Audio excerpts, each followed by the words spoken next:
अस्सलाम वालेकुम। चलें आज एक बहुत ही खास सफ़र पर निकलते हैं। एक ऐसा सफ़र जो मदीना मुनव्वरा में मस्जिद नबवी को सीधा मस्जिद कुबा से जोड़ता है। और ये कोई आम रास्ता नहीं है, नहीं, ये तो तारीख, सकाफत और रूहानियत का एक हुसैन इम्तिजाज है।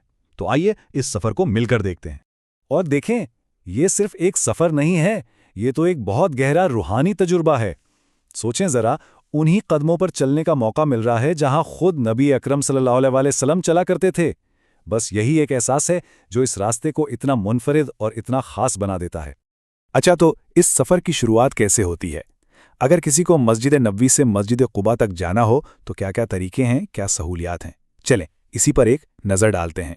देखें, इस रास्ते पर पैदल चलने का तो अपना ही एक एहसास है, एक ज़ाती और रूहानी ताल्लुक बनता है। लेकिन जाहिर है, अगर गर्मी बहुत ज़्यादा हो या साथ में बुजुर्ग हों, बच्चे हों, तो एक बहुत ही आसान हल भी मौजूद है, और वो है गोल्फ कार्ट सर्विस। और सबसे हैरानकुन बात क्या है, इस कई किलोमीटर लंबे सफ़र का यकतरफा किराया है सिर्फ 10 रियाल। जी हाँ, सिर्फ 10 रियाल। तो इसी सस्ती और आसान सहूलत की वजह से ये तारीखी रास्ता अब हर उम्र के फ़र्द की पहुंच में है। जैसा कि पहले कहा, यह सिर्फ एक रास्ता नहीं है, ये तो जैसे इस्लामी तारीख का एक खुला म्यूजियम है। इस पर चलते हुए रास्ते में मस्जिद जुमा आती है, हज़रत उमर बिन खत्ताब रज़ी अल्लाह अन्हु का घर आता है। ऐसे तारीखी मकामात हैं जो हर कदम को और भी यादगार बना देते हैं। अच्छा, अब चलते हैं इस रास्ते के एक और बहुत ही दिलचस्प हिस्से की तरफ। यह है मदीना का कदीम और पुर-रौनक बाज़ार, जो समझे कि यहाँ की तिजारत और सकाफत का दिल है। तो देखते हैं कि इस बाज़ार में क्या क्या खजाने छुपे हैं। वाकई ये बाज़ार एक जीती जागती दुनिया है। यहाँ क्या कुछ नहीं मिलता। सोने के जेवरात से लेकर बच्चों के खिलौनों तक, अबाइयों से लेकर रिवायती तहाइफ तक सब कुछ मौजूद है। सच पूछें तो यहाँ खरीदारी का अपना ही एक मज़ा है। अच्छा, सोने के खरीदारी के हवाले से एक बहुत अहम बात है, ये जानना ज़रूरी है। यहाँ सोने की जो कीमत होती है ना, जैसे कि मान लें 310 रियाल फी ग्राम, वो फाइनल कीमत नहीं होती। उसके ऊपर सऊदी अरब का 15% वैल्यू एडेड टैक्स यानी वैट अलग से लगता है। और इस बाज़ार की सबसे अच्छी बात यह है कि यहाँ हर बजट के लिए कुछ ना कुछ है। मतलब 3 रियाल के छोटे छोटे ताहिफ भी हैं, 10 रियाल की तस्बीह भी मिल जाएगी, और 35 से 50 रियाल में तो बहुत अच्छे अबाए भी मिल जाते हैं। इस बाज़ार की एक और ख़ास पहचान है ये शर्की जूते। ये अरब सकाफत का एक बहुत अहम हिस्सा है। अक्सर देखा गया है कि बड़े बड़े अरब रहनुमा भी इन्हें पहने हुए होते हैं। इनकी कीमत आम तौर पे 90 से 110 रियाल के दरमियान होती है। चलें जी, खरीदारी तो हो गई। अब ज़रा बात करते हैं मदीना के उन रवायती जायकों की जो इसी रास्ते पर मिलते हैं। यहाँ की एक बहुत ही मशहूर सौगात है गुरैबा।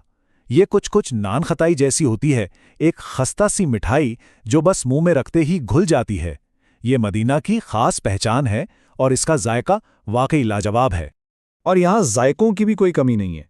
अगर मीठा खाने का दिल हो तो मोटी मोटी रसीली अरबी जलेबियाँ हैं, और अगर कुछ नमकीन चाहिए तो बलीला मिलता है। ये चनों से बनती है जिस पर चुकंदर और गाजर डालकर पेश किया जाता है। बड़ी मज़ेदार डिश है। अच्छा, अब चलते हैं बाजार के एक बिल्कुल ही अलग हिस्से की तरफ। एक ऐसा हिस्सा जो मुकम्मल तौर पर शादी ब्याह के मलबूसात के लिए ही मखसूस है।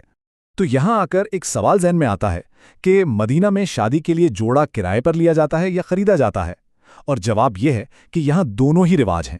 अगर कोई अरूसी जोड़ा किराए पर लेना चाहे तो उसका एक दिन का किराया तकरीबन 800 से 1000 रियाल तक होता है, और अगर खरीदना हो तो फिर कीमतें 3000 रियाल से शुरू होती हैं। और इसी हवाले से एक बड़ा दिलचस्प किस्सा भी सुनने को मिला।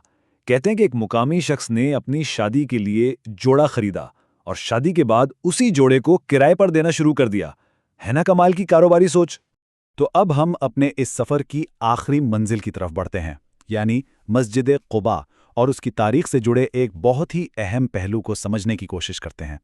तो तकरीबन 40 से 45 मिनट की ये बाबरकत पैदल मुसाफत आखिरकार हमें अपनी मंजिल यानी मस्जिद कुबा तक ले आती है। और ये कोई आम मस्जिद नहीं, ये वो मुक़द्दस मकाम है जिसे इस्लाम की सबसे पहली मस्जिद होने का शरफ हासिल है। अच्छा, अब एक बहुत अहम सवाल, यहाँ नमाज पढ़ने का सवाब उम्रे के बराबर क्यों है? इसके पीछे क्या हिकमत है? देखें, एक आम गलतफहमी यह है कि शायद ये सवाब इसलिए था कि शुरू में मुहाजिरीन मक्का जाकर उम्रा नहीं कर सकते थे। लेकिन तारीखी हकीकत कुछ और बताती है। نبی اکرم صلی اللہ علیہ وسلم نے یہ خوشخبری فتح مکہ کے بعد دی تھی۔ اصل وجہ یہ تھی کہ اہل قباء کو عزت دی جائے کیونکہ وہ طہارت کے لیے پانی کا استعمال کرتے تھے، اور اس مسجد کی شان کو بلند کیا جائے، خاص طور پر جب قریب ہی منافقین کی بنائی ہوئی مسجد زرار گرا دی گئی تھی۔ اور آخر میں نبی اکرم صلی اللہ علیہ وسلم کا وہ فرمان جو اس مقام کی عظمت کو ہمیشہ کے لیے واضح کر دیتا ہے: جو شخص اپنے گھر سے باوضو ہو کر نکلے اور مسجد قباء میں نماز پڑھے، اسے ایک عمرے کا ثواب ملے گا۔ بس یہ الفاظ ہی اس مسجد کی روحانی اہمیت پر مہر لگا دیتے ہیں۔ تو آخر میں ایک سوال سب کے لیے چھوڑے جاتے ہیں، جب کسی عمل کے پیچھے کی وجہ معلوم ہو جائے تو اس سے خود وہ عمل کرنے کا تجربہ کتنا بدل جاتا ہے؟ کیا تاریخ اور مقصد کو سمجھنا ہماری عبادت میں ایک نئی روح نہیں پھونک دیتا؟